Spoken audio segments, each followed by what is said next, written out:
Bonjour, c'est Charles pour l'émission Chouette, c'est l'heure des devoirs. Alors la semaine dernière, on avait parlé d'ambiance, vous vous rappelez? Alors je voulais dire au sujet de l'ambiance qu'en fait, l'ambiance, ça crée de l'espace dans lequel on peut se sentir bien avec soi-même, avec quelqu'un d'autre, avec d'autres. Et du coup, dans cet espace, on a plus de place, je trouve, pour créer des projets, pour créer des possibles, pour créer aussi de la complicité. Et la complicité, c'est notre thème d'aujourd'hui.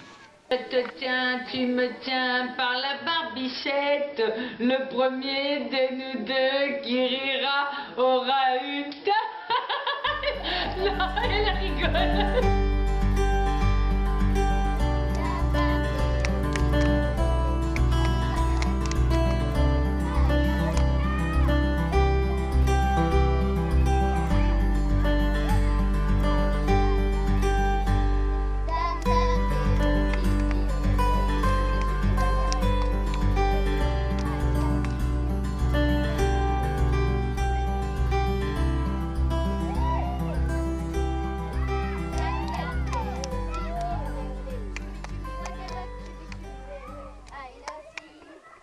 Dans mon livre, donc chouette, c'est l'heure des devoirs, j'ai donné une définition d'être complice. Je dis que c'est un état magique où on est connecté à l'autre grâce à un projet ou une activité commune. Et j'ai noté aussi que ça pouvait provoquer des émotions de plaisir. Cette complicité, elle est très importante avec nos enfants parce qu'en fait, le moment des devoirs, c'est un moment de fragilité puisque je suis en train d'apprendre. Et qui dit être en train d'apprendre dit se mettre en position de fragilité parce que comme je ne sais pas faire encore, je suis susceptible de faire des erreurs, donc je suis susceptible de tomber. Donc quand on est complice, eh ben, on va avoir le rôle de c'est pas grave, je vais t'aider à te relever et on va y arriver. Voilà, donc la complicité, ingrédient important de cette étape de devoir et de cette étape des apprentissages. Alors la complicité demande un tout petit mode d'emploi. Je pense qu'il s'agit déjà d'être complètement disponible, c'est-à-dire qu'on n'est pas en train de faire quelque chose d'autre. Ça veut dire montrer à notre petit ou notre petite qu'il a de l'importance à nos yeux, et le lui dire d'ailleurs, c'est bien de le dire aussi. Et puis être son fan inconditionnel, c'est-à-dire accepter de rire de ce qu'il est, accepter de sourire aussi, accepter de valoriser tout ce qu'il a, tout ce qu'il a de positif.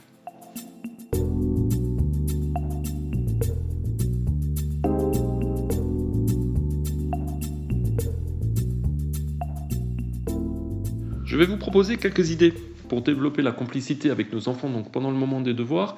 Il y a une première idée qui m'est venue grâce à mon fils Hugo. Et il était grand déjà parce qu'il était en classe de première et donc il était en train de réviser son bac de français. Et il saturait visiblement. Alors il a encore quelques petites difficultés de dyslexie et du coup il n'y arrivait plus, il n'avait plus envie, ça rentrait plus. Et je sentais bien que la situation était bloquée, et puis d'autant plus bloquée que le bac était imminent. Donc je lui ai proposé tout simplement qu'on se mette, alors on était sur un banc, et qu'on se mette dos à dos. Donc on s'est collé dos à dos. Ça c'est trop sympa parce que bon, il y a un âge où ils veulent plus nous faire des câlins, donc c'était sympa d'être en contact avec lui. Alors je pense que les enfants kinesthésiques, ils vont absolument adorer cette idée-là.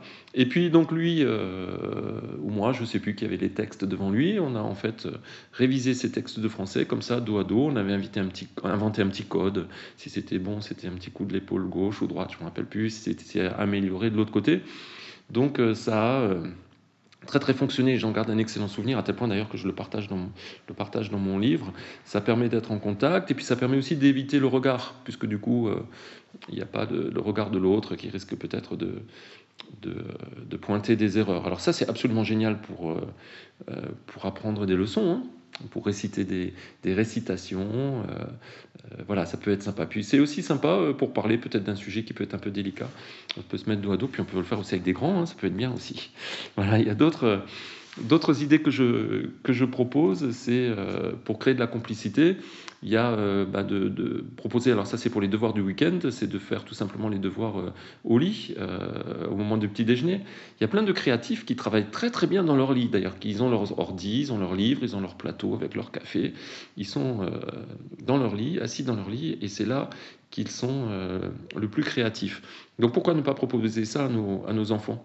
On peut d'ailleurs pendant le même temps nous bouquiner, boire notre café tranquillement et avoir une petite bulle là, une bulle de tendresse à laquelle on associe donc les devoirs, et du coup c'est sûr qu'il n'y a pas de danger là du coup, hein. On peut juste être bien.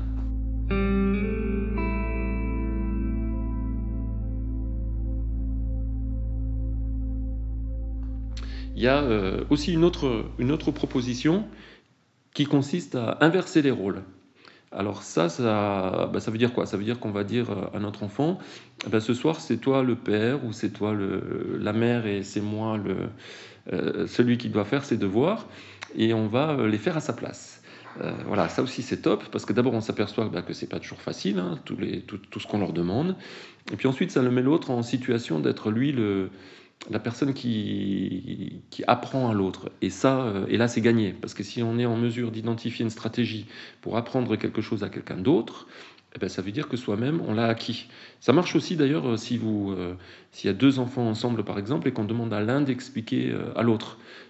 Ça, c'est génial. Parce que si on arrive à expliquer à l'autre, c'est gagné. Voilà, donc c'est nous qui faisons les devoirs, donc ce soir-là, normalement, c'est tout juste, hein, et c'est une façon donc de mieux comprendre comment votre enfant apprend. D'ailleurs, c'est intéressant, je pense que dans notre rôle de parents, et surtout si on essaye d'aider nos enfants pour leurs devoirs, qu'on se demande comment nous on était quand on était gamin par rapport aux devoirs. Et c'était pas toujours facile, enfin je sais pas, moi j'étais un grand procrastinateur, il me semble, puis comme je me débrouillais plutôt bien, ça marchait bien quand je les faisais à la dernière minute.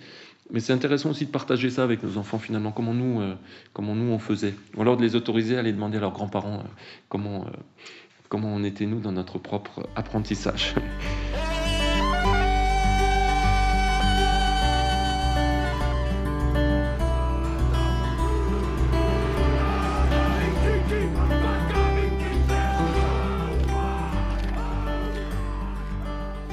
Alors parmi les idées que je vous propose donc pour développer de la complicité, il y en a une un petit peu extrême qui est celle de se dire qu'on va faire l'école buissonnière avec lui ou avec elle.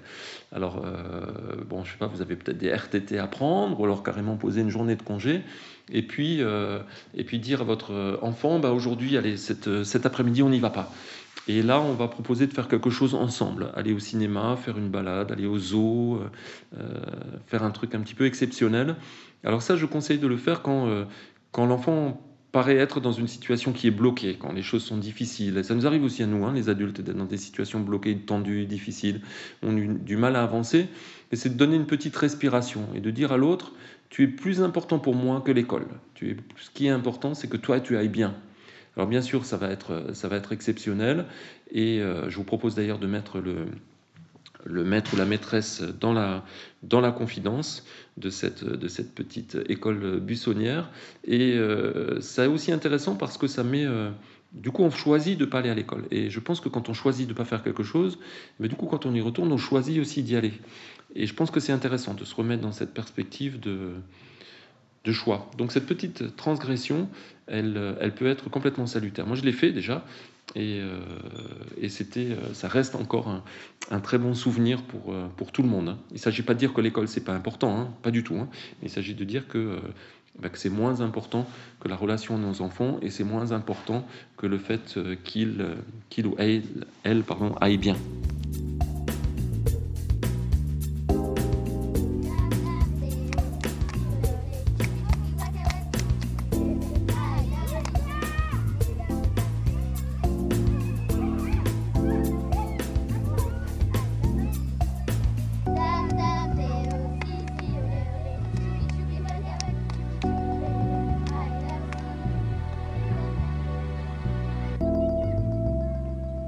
Quelquefois, il est difficile d'établir de la complicité avec notre enfant quand il nous a déçus, quand il nous a vexés, quand il a eu un comportement déplacé. Et pour peu qu'on soit un petit peu susceptible, comme je le suis d'ailleurs, on a du mal du coup à re-rentrer dans une relation de complicité. Alors il y a une technique que je partage avec vous dans le livre et dont j'aimerais vous parler aujourd'hui, qui est celle de la communication non violente d'un monsieur qui s'appelle Marshall Rosenberg et qui en fait propose de dire à l'autre, en se basant sur des faits et non pas sur des jugements, le comportement qui nous a heurtés, et de s'interroger nous-mêmes par rapport à notre analyse de ce qui s'est passé et de nous interroger par rapport à l'émotion que ça a provoqué, puis ensuite de demander clairement quelque chose, un comportement à l'autre qui viendra nous respecter. Donc voilà, ça peut être intéressant pour re-rentrer dans une relation de complicité, de passer par cette phase où on va dire à l'autre, quand tout à l'heure tu as dit telle chose, chez moi ça m'a rendu triste. Et donc je te demande, s'il te plaît, à l'avenir de ne plus parler de cette façon-là ou de ne plus faire telle chose, et pour que ça ne provoque pas cette émotion-là chez moi. Donc c'est intéressant pour rentrer dans la complicité.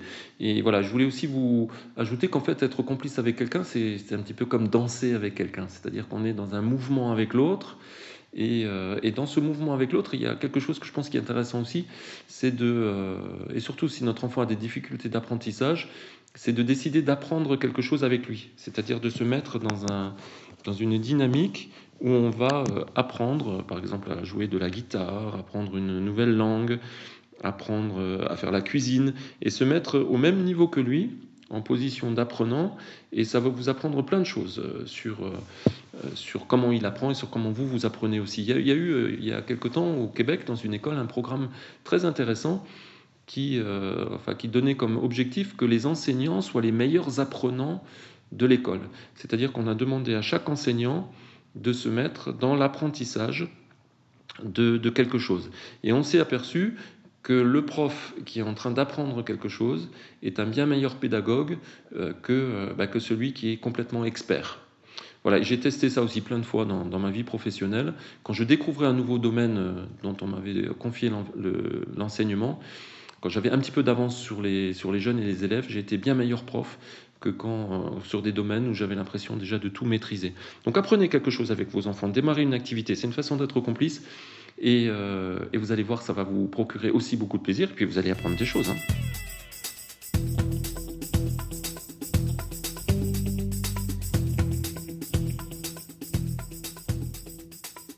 Venez raconter sur la page Facebook de Chouette, c'est l'heure des devoirs. Elle porte le même nom que le livre, ce que vous vivez en termes de complicité. Vraiment, ça peut être sympa qu'on partage ça. Et voilà, pour conclure, je dirais que finalement, la complicité, c'est un petit peu les travaux pratiques de l'amour. Je trouve que l'amour, c'est super, mais c'est un petit peu difficile à décliner. Alors que la complicité, c'est un geste de tendresse qui est plus facile à mettre en œuvre que l'amour à proprement parler. Et voilà, si on comparait l'amour à une racine profonde, je dirais que cette racine, elle sort de terre, et les fleurs, ça serait la tendresse et la complicité. Et puis cette complicité que je vous propose, elle permet aussi de rattraper toutes nos petites erreurs du quotidien, parce qu'on en fait tous des erreurs dans le quotidien. Et puis je vous rappelle que l'objectif, c'est surtout pas de devenir un parent parfait. Donc dans l'imperfection qui nous caractérise, la complicité, c'est une façon de dire à l'autre, regarde, je fais avec toi, je trébuche avec toi, j'avance avec toi, mais de toute façon, et quoi qu'il arrive, je suis avec toi.